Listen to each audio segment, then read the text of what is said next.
Peer day ফাৰ্মেট peer day ফাৰ্মেট সপ্তদশ শতিকাৰ এখন প্ৰখ্যাত ফৰাচী গণিতজ্ঞ। তেওঁ গণিতৰ বিভিন্ন ক্ষেত্ৰত বিশেষকৈ বিশ্লেষণাত্মক জ্যামিতি, সম্ভাৱিত তত্ত্ব আৰু অতি ক্ষুদ্ৰ অৱকলন গণিতৰ ক্ষেত্ৰত উল্লেখযোগ্য বৰঙণি আগবঢ়াইছিল। 1601 চনৰ 17 আগষ্টত ফ্ৰান্সৰ বিউমণ্ট দ্য লুমাগ্নেত বৰ্তমানৰ ট্ৰান এড গাৰোন পিয়েৰ দ্য ফাৰ্মেটৰ জন্ম হয়। অৱশ্য কিছু জীৱনীকাৰে এই তাৰিখটো সম্পূৰ্ণ শুদ্ধ বুলি মানি নলয়। তেওঁলোকৰ মতে 1601 চনৰ পৰা 1607 চনৰ মাজৰ কোনো এটা তাৰিখত ফাৰ্মেটৰ জন্ম হৈছিল। সি যি নহওক, ফাৰ্মেটৰ জন্ম যে এটা ধনী পৰিয়ালত হৈছিল সেয়া খাটাং। তেওঁৰ দেউতাক ডমিনিক ফাৰ্মেট এজন ধনী সদাগৰ আছিল আৰু বিউমণ্ট দে লুমাগ্নেৰ 4জন কনচুলৰ শাসকৰ দায়িত্বত থকা লোক এজন হিচাপে 4বাৰ এবছৰীয়া কাৰ্যকাল পাৰ কৰিছিল। পিয়েৰ ডে ফাৰ্মেটৰ মাকৰ নাম সম্ভৱ ফ্ৰাংকুইজ কাজেনিউফ, কিছুমানৰ মতে ক্লাইৰে ডে লং আছিল। তেওঁৰ এজন ভাতৃ আৰু দুগৰাকী ভগ্নী আছিল।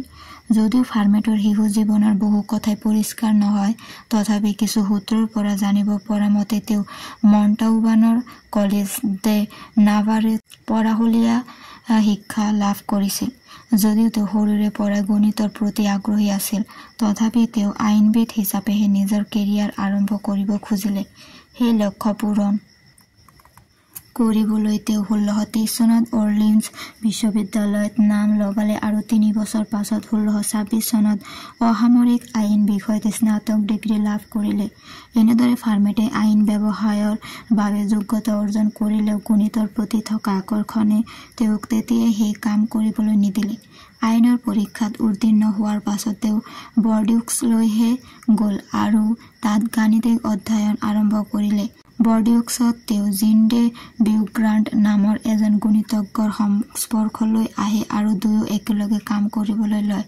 তাত থাকোঁতেই ফাৰ্মেটে ফলনৰ সৰ্বোচ্চ আৰু সৰ্বনিম্ন, মেক্সিমা আৰু মিনিমা মান সম্পৰ্কীয় কাম কাজ সম্পন্ন কৰে।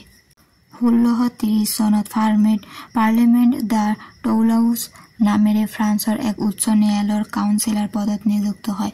পাছে পিছৰ বছৰহে তেওঁ গ্ৰাণ্ড চেম্বাৰৰ বিচাৰপতিয়ে সেই পদত শপত গ্ৰহণ কৰায়। তেওঁ ফ্ৰান্সৰ ন্যায়ালয়তে উৰে জীৱন চাকৰি কৰিছিল। 1638 চনত তেওঁৰ এক পদোন্নতি হয়। তাৰ 4 বছৰ পাছত তেওঁ গ্ৰাণ্ড চেম্বাৰৰ অন্তৰ্ভুক্ত হয়।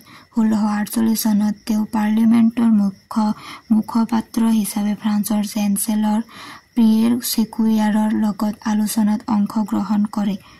অৱশ্য পাছত উদ্ধাৰ হোৱা সেই সময়ৰ কিছু চিঠি পত্ৰৰ দ্বাৰা জানিব পৰা গৈছিল যে এই দায়িত্ব ফাৰ্মেটে সন্তোষজনকভাৱে পালন কৰিব পৰা নাছিল।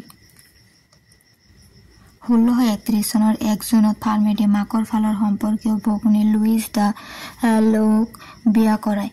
তেওঁলোকৰ 2জন পুত্ৰ আৰু 3জনী ছোৱালী আছিল। ফাৰ্মেটৰ বৰ পুত্ৰ ক্লেমেণ্ট চেমুৱেল দেউতাকৰ দৰে এজন আইনবিদ আছিল আৰু পাছত দেউতাকৰ দায়িত্ব চম্ভালিছিল। ফাৰ্মেট যদিও উচ্চপদস্থ চৰকাৰী বিষয়া আছিল, তথাপি তেওঁ আজৰি সময়ত গাণিতিক গৱেষণা চলাই গৈছিল। তেওঁ যিবোৰ নতুন তথ্য আৱিষ্কাৰ কৰিছিল সেইবোৰ বন্ধু-বান্ধৱক চিঠিৰ দ্বাৰা জনাইছিল। 1636 চনৰ পাছত তেওঁ লিখা চিঠিবোৰে তেওঁৰ গাণিতিক গৱেষণা আৰু গণিতজ্ঞ হিচাপে তেওঁৰ উত্তৰণত ইংগিত দিয়ে।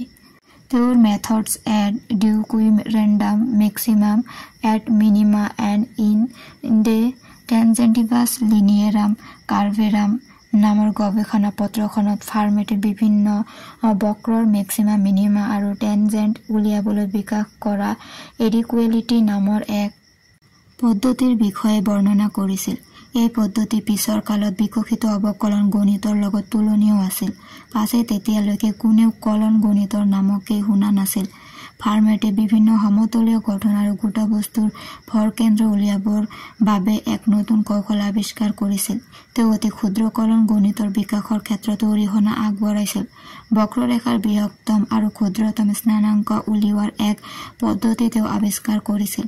সেই পদ্ধতি অৱকলন গণিতৰ পূৰ্বসূৰী আছিল। ফাৰ্মেটে উৎপাদক উলিওৱাৰ এক নিয়ম উলিয়াইছিল, যাক পাছত ফাৰ্মেটৰ উৎপাদকীকৰণ নিয়ম নাম দিয়া হৈছিল। 1654 চনত ফাৰ্মেট আন এজন প্ৰখ্যাত গণিতজ্ঞ ব্লেইজ পাস্কেলৰ সংস্পৰ্শলৈ আহে আৰু দুয়ো মিলি সম্ভাৱিতা তত্ত্বৰ ভেটি স্থাপন কৰে। যদিও তেওঁলোক দুয়োজন বেছিদিন সান্নিধ্যত নাছিল, তথাপি সেই কেইদিনৰ ভিতৰত তেওঁলোকে গণিত জগতলৈ এক গুৰুত্বপূৰ্ণ অৱদান আগবঢ়াইছিল। বিশেষকৈ পেলৰ সমীকৰণ, পূৰ্ণবৰ্গ, এমিকেবল সংখ্যা, ধনাত্মক অখণ্ড সংখ্যা আৰু মৌলিক সংখ্যাৰ ক্ষেত্ৰত তেওঁৰ অৱদান আছিল অপৰিসীম। তেওঁৰ সন্মানাৰ্থে এক বিশেষ প্ৰকাৰৰ সংখ্যাক ফাৰ্মেট সংখ্যা নামেৰে নামকৰণ কৰা হৈছে।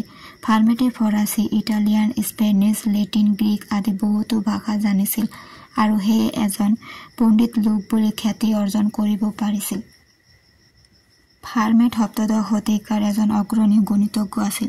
তেওঁ প্ৰায় অকলে বিশেষণাত্মক জ্যামিতিৰ বিকাশ কৰিছিল আৰু পাছৰ যুগৰ কলন গণিতৰ বিকাশৰ বাবেও কিছু প্ৰাৰম্ভিক কাম কৰি গৈছিল। তেওঁ পোহৰৰ প্ৰতিসৰণ আৰু আন ধৰ্ম সম্পৰ্ক কিছু গুৰুত্বপূৰ্ণ তথ্য আৱিষ্কাৰ কৰিছিল। ফাৰ্মেটৰ এক বিখ্যাত কৰ্ম আছিল ফাৰ্মেটৰ শেষ সূত্ৰ। এই সূত্ৰটো তেওঁ নিজৰ জীৱনকালত প্ৰকাশ কৰা নাছিল। পাছত তেওঁৰ বৰপুত্ৰই দেউতাকৰ ওচৰত থকা ডাইফেণ্টাছে লিখা এখন কিতাপৰ ভিতৰত পৃষ্ঠাৰ ছপা আখৰবোৰৰ কাষত ফাৰ্মেটে হাতেৰে লিখা অৱস্থাত থকা এই সূত্ৰটো দেখা পাই প্ৰকাশ কৰিলে। সেই পুত্ৰই দেউতাকৰ মৃত্যুৰ পাছত দেউতাকৰ অপ্ৰকাশিত গৱেষণা পত্ৰবোৰো অৰতৰ পৰা সংগ্ৰহ কৰি প্ৰকাশ কৰিছিল। ফাৰ্মেটৰ শেষ সূত্ৰৰ প্ৰমাণ ফাৰ্মেটে তেওঁৰ হাতত থকা বুলি ক'লেও সেয়া কিন্তু পোৱা নগ'ল। 1994 চনত এণ্ড্ৰিউ বাইলছে প্ৰথমবাৰৰ বাবে সেই সূত্ৰটো প্ৰমাণ কৰে। 1665 চনৰ 12 জানুৱাৰীত ফ্ৰান্সৰ কাষ্ট্ৰেছত ফাৰ্মেটৰ মৃত্যু হয়। পিয়ে দ্য ফাৰ্মেটে সংখ্যাতত্ত্বৰ ক্ষেত্ৰত কিছুমান পথ প্ৰদৰ্শক কাম কৰিবলৈ সক্ষম হৈছিল। বছৰৰ পাছত বছৰ ধৰি গণিতজ্ঞসকলক বিমূৰত পেলাই অহা সংখ্যাবোৰৰ কিছুমান নতুন আৰু অভিনৱ সজ্জা আৱিষ্কাৰ কৰি তেওঁ এই ক্ষেত্ৰখন এক গতি দিবলৈ সক্ষম হৈছিল। ফাৰ্মেটে এক ধনী সন্মানীয় পৰিয়ালত জন্মগ্ৰহণ কৰিছিল আৰু সেই সময়ত ধনী আৰু সন্মানীয় পৰিয়ালৰ সন্তানে সাধাৰণতে যি বৃত্তি গ্ৰহণ কৰে সেই আইনজীৱীৰ বৃত্তিকে তেওঁ গ্ৰহণ কৰিব খুজিছিল। পাছে গণিতৰ প্ৰতি থকা দুৰ্বাৰ হেঁপাহে তেওঁ গণিতৰ ফালেহে টানি লৈ গ'ল।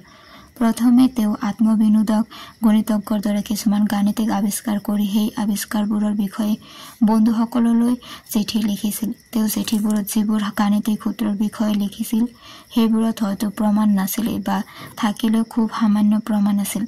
গণিতৰ অধ্যয়নৰ ক্ষেত্ৰত তেওঁ এজন প্ৰাচীন গণিতজ্ঞ ডাইফেণ্টাছৰ কাম কাজৰ দ্বাৰা যথেষ্ট অনুপ্ৰাণিত হৈছিল আৰু এনেকৈ গণিতৰ বিকাশৰ বাবে কাম কৰি অৱশেষত সপ্তদশ শতিকাৰ প্ৰথমাৰ্ধৰ বিশ্বৰ দুজন শীৰ্ষ গণিতজ্ঞৰ মাজৰ এজন আনজন ৰেনে ডেকাৰ্টে হিচাপে খ্যাতি লাভ কৰিছিল।